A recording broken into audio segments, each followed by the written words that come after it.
Hello everyone, I welcome you all in the lecture of refrigeration and air conditioning.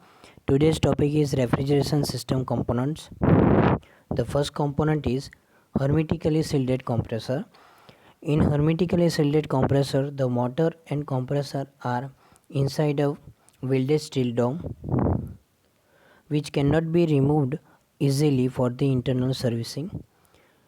In ordinary compressor, the crankshaft extends through the compressor housing and it is connected to the driving motor. A seal must be provided at the place where shaft comes out through the compressor housing. This is necessary to prevent the leakage of refrigerant in outside or leakage of air inside. With the base type of seal, the leak develop with the working of compressor. To avoid the complete leakage of refrigerant, the compressor and motor are enclosed in the one housing which is known as a hermetically sealed compressor. The arrangement of this type of compressor is shown in figure. The motor in the housing is exposed to the low pressure and temperature vapor refrigerant which helps for the cooling also. The only connections to this type of compressor are the suction and discharge lines and connection and electrical connection to the motors. The dehydration of the unit before charging is essential as the moisture in the system may damage the motor. This compressor may operate on either reciprocating or rotary principle and may be mounted with the shaft in either vertical or horizontal position. The hermetic unit are widely used for the small capacity refrigerating system such as a domestic refrigerator, home freezers and window air conditioning system. The advantages of this compressor are leakage of refrigerant is completely avoided.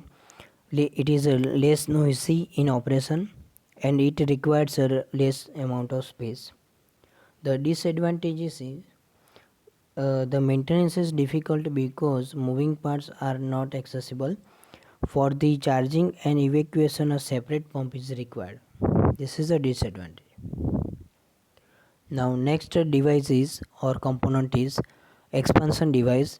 It is automatic expansion device, or it is also known as a constant pressure expansion valve. The automatic expansion valve works in the response to the pressure change in the evaporator due to increase in load or due to decrease in load in the evaporator. This valve maintains a constant pressure throughout the varying load operation on the evaporator, controlling the quantity of refrigerant flowing into the evaporator. The arrangement of the device is shown in figure. It consists of a needle valve seat, a diaphragm and a spring. The initial tension of the spring can be adjusted by the screw. The diaphragm has spring force on the one side and evaporator pressure on the other side.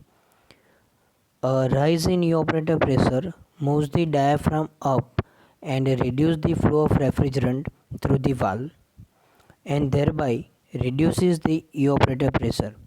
Similarly, the flow is increased when evaporator pressure drops. Thus, it tries to maintain a constant pressure in the evaporator. As the refrigeration load increases, the evaporation rate in the evaporator also increases and it increases the pressure. As per the operation of this valve, it would now reduce the flow of refrigerant to maintain the pressure. This is against the load requirement. Therefore, automatic expansion valve is suitable only in the plant having a constant load. It can also be used where it is necessary to maintain a constant evaporator temperature at all times. Thank you.